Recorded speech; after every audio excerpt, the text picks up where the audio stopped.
మీరు వెళ్ళండి మేడం, మీరు వెళ్తే కదా. ఇదేమి కడప, ఇదేమి కడప, అరే ఇదేమి కడప, ఇదేమి కడప. ఊరి మధ్యలో డంప్యార్డ్ ఎక్కడైనా ఉందంటే మన రాష్ట్రంలో అది కేవలం ఎక్కడ ఉంది? కడప, ఇదేమి కడప. కడపలో మొత్తం రాష్ట్రంలో చూసినట్టయితే దోమల ఫ్యాక్టరీ ఎక్కడ ఉందంటే ఎక్కడ చెప్తారు మీరందరూ? మొత్తం రాష్ట్రంలో దోమల ఫ్యాక్టరీ ఎక్కడ ఉంది? చెత్తతో నిండిన రోడ్లు ఎక్కడ ఉన్నాయి మన రాష్ట్రంలో? ఇన్ని సమస్యలతో నిండిపోయింది కడప.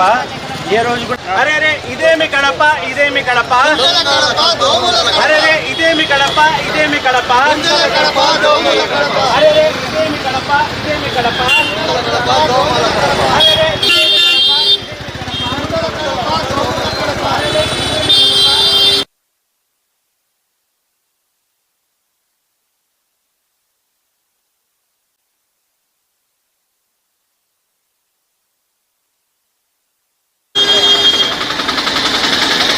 సమస్యల అర్జీలను పాడగడుతున్న కమిషనర్, ప్రజా సమస్యల అర్జీలను పాడగడుతున్న కమిషనర్, ప్రజా సమస్యల అర్జీలను పాడగడుతున్న కమిషనర్. అరే ఇదేమి కడప, ఇదేమి కడప,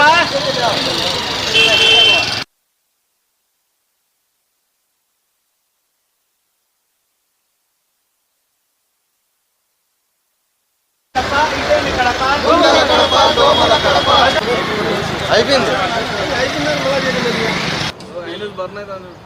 గత చాలా కాలం నుంచి కాంగ్రెస్ పార్టీ ఇంటింటి కాంగ్రెస్ అనే నినాదంతో నేను మా డివిజన్ ఇన్ఛార్జ్లను తీసుకొని ప్రతి ఇంటికి పోవడం జరిగింది. పోయినప్పుడు ప్రజా సమస్యలను తెలుసుకోవడం జరిగింది. ప్రతి ఇంటిలో ప్రతి గల్లీలో సమస్యలే. సంక్షేమం రాకపోవడం ఒక సమస్య అయితే అభివృద్ధి కాకపోవడం ఇంకొక సమస్య. ఈ రెండింటిని పక్కన పెడదాంలే అనుకుంటే కనీసము రోజువారీ శానిటేషన్ వర్క్ కూడా లేని గల్లీలు అనేకం. దాదాపు కడపలో శానిటేషన్ జరగకుండా ప్రతి గల్లీ కూడా దాదాపు శానిటేషన్ నోచుకోకుండా ఉంది. ఈ విషయాలను మేము వీధి దీపాలు లేవనో, గుంతల రోడ్లు ఉన్నాయనో, ప్రజల సమస్యలు ఇంకా నీళ్లు రావడం లేదనో, మురికి కాలువలు క్లీన్ చేయడం లేదు, చేసిన చెత్తను వారాల కొద్దీ ఎత్తడం లేదని ఈ సమస్యలను ప్రతిసారి మేము తెచ్చి అర్జీ రూపంలో గత 1 సంవత్సరం నుంచి ఇవ్వడం జరుగుతుంది. అయితే ఈరోజు ఇన్ఛార్జ్ కమిషనర్ గారు అంటారు, అయ్యా నేను ఛార్జ్ తీసుకొని 8 రోజులు 10 రోజులే అయింది అన్నారు. సరే మీరు అయింది మాకు తెలుసు, కాకపోతే మీరు అడిషనల్ కమిషనర్గా ఉండరు.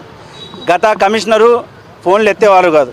చాలా ప్రయత్నించి ఆయన కలిసి చెప్పుకొని అర్జీల మీద ఆయన సంతకాలు తీసుకొని అక్నాలెడ్జ్మెంట్ తీసుకున్న తర్వాత మళ్ళీ ఈయన దగ్గరికి వెళ్తే, సరే మీరు అక్నాలెడ్జ్మెంట్ తీసుకున్నారు కదా, చేసే బాధ్యత నాదని ఈయన అర్జీలను తీసుకొని గత 1 సంవత్సరం నుంచి ఏం చేసిందిలే.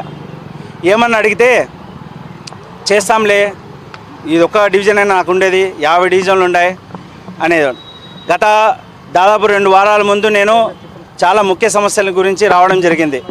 అదేంటంటే రంజాన్ నెల మొదలవుతుంది. కొన్ని ప్రాంతాల్లో మీరు చూసినట్టయితే స్లమ్ ఏరియా 38 డివిజన్లో మరి కొన్ని ప్రాంతాలు ఏంటంటే చీకటితో మబ్బుతో ఉన్నాయి, పాముల బెడుతుంది. కాబట్టి వీధి దీపాలు ఖచ్చితంగా అవసరమని ఆ వీధిలో ఉండే ప్రజలు వాపోతే వాళ్లకు రంజాన్ నెలలో నమాజుకు పోవాలన్నా ఈ పాముల బెడద ఈ మబ్బుల్లో కింద పడి ఏదన్నా ముసలోళ్ళు దెబ్బలు తగిలించుకుంటారనే విషయంతో 2 వారాల ముందు వచ్చి అర్జీ ఇవ్వడం జరిగింది. పోతా మా డివిజన్ ఇన్ఛార్జీలను కూడా పరిచయం చేసి వెళ్ళినాను. ఎందుకంటే ఆడ వెళ్ళిన తర్వాత నేను అందుబాటులో ఉంటాను కాబట్టి. వీళ్ళు ఫోన్ చేస్తే పలికేది కాదు, ఫోన్లు అయితే ఎత్తుతారు, చేస్తాము అంటారు. మా వాళ్ళు పోయి కూర్చుంటే ఏందా మీరు తిరుగుతానే ఉంటారు, మీ ఒక డివిజనా అంటారు. నేను అడుగుతున్నా, ఈ సమస్యలు ప్రజా సమస్యలు మేము రాకముందే మీరు కనుక్కొని చేయాల్సిన